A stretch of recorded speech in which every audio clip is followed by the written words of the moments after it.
Hello ladies and gentlemen, I'm Kyle Thalman, and in this video we ask, as a coach, what do you do when you're stuck on a skill? The kid just won't get it. Okay, how do you evaluate what's wrong, and then how do you fix it? So I'm Kyle Thalman, aka Coach Kyle. I'm an engineer, a philosophizer, a coach, was a gymnast. I developed the wizard coaching method because it works like magic. Yeah. And today's video is, what do you do when they're stuck on a skill? After coaching for a while, I came up with kind of a troubleshooting guide. There's like 4 things you really need to look for. Once you figure out what the problem is, it's much easier to fix it.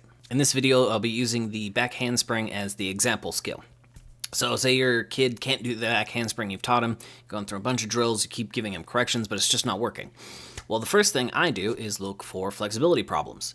Okay, if they don't have the range of motion in the parts of the body that need to have that range of motion, it's going to be very, very difficult to get that skill. So for the back handspring, if they can't get their arms up by their ears, or they have really bad hip flexor flexibility and they can't get, push back with their feet behind their hips, then it's going to be extremely difficult for them to be able to do the back handspring because that's the range of motion that is required for that skill. So number 1, look for flexibility issues. Number 2 would be a strength issue.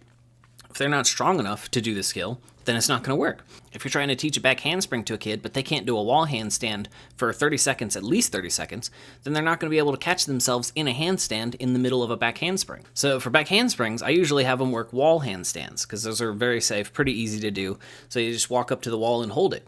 Okay, you want to be able to, I won't even start teaching the back handspring until they can hold a wall handstand for at least a minute. The second thing I do is make sure that they can jump up and backwards. Okay, if they can't jump, I usually put a mat that's about knee high, and if they can't jump and swing their arms and jump up backwards onto the mat, then they don't have the power required in their legs to do the back handspring. So if they can't jump or they can't hold a handstand on the wall, then there's no point in trying a back handspring because they're not strong enough. One great resource for developing leg strength and power, Carl Pauli's pistol squat progression. I'll link that down below, but it's really good. Pistol squats are amazing for generate power in the legs, and especially stability too. So those are really good. And then a quick note on strength is always work the core. Okay, you want to be strengthening the core a lot. Work abs and back muscles every day, okay? Because the body has this self-regulation thing where it's protecting the spine. So if your core isn't strong enough to lift a certain weight, your brain will actually start shutting off muscles because it's like, if we jump this hard, then it's going to damage the spine. We can't do that. So it will stop you from hurting yourself. Kind of cool how the body works. But if your core isn't strong enough, then you're not strong, like you won't be strong enough to do anything because it doesn't matter how much you can bicep curl. If you try and lift something and then your spine says stop it, it's going to drop, okay? So you need to always work the core, okay? If your core is weak, your whole body's weak. Next, we move on. If they have the flexibility for the skill and they have the strength, then it's a motor skill, coordination, body awareness, timing problem.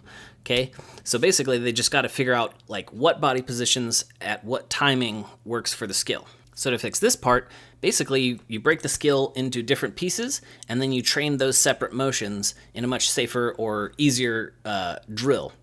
I'll have another video about this self-correcting drills later, but basically you want to mimic the exact same motion and the exact same directions as what's going to happen in the skill, but in pieces. So for the back handspring, it's basically 2 parts. 1, jump back and initiate the flip, and then 2 is the handstand snap down.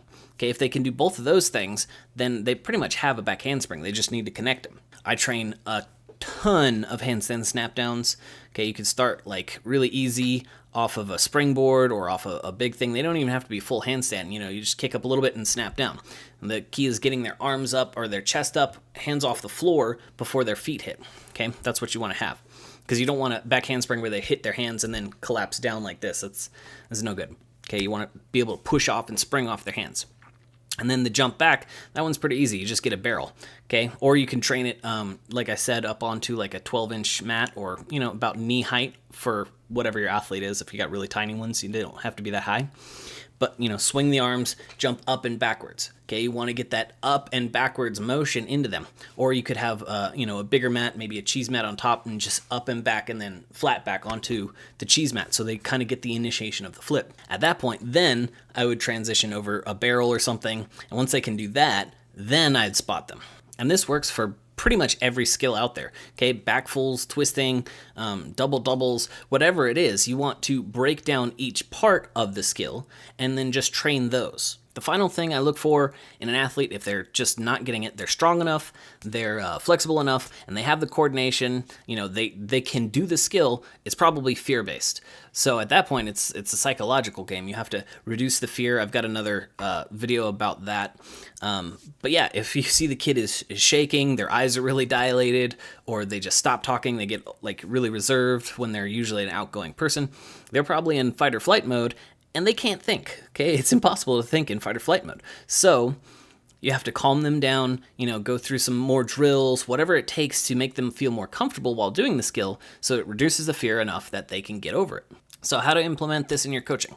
Well, first I would get like a notebook and start breaking down all the skills that you coach. Okay, every skill, go, all right, what's the flexibility requirements? What are the strength requirements? What drills or parts of the skills can we break down and work those individually if they're having problems? Okay, it took me a long time, but I broke down probably like 100, 150 skills, like really put it into my brain.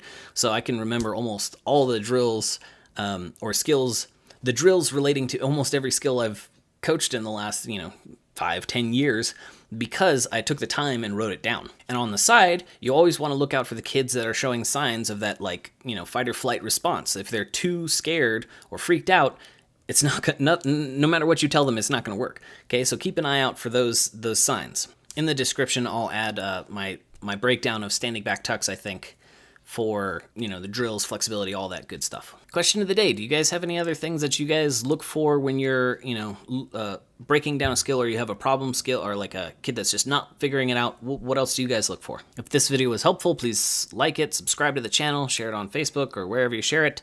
I'm Coach Kyle. Rock on.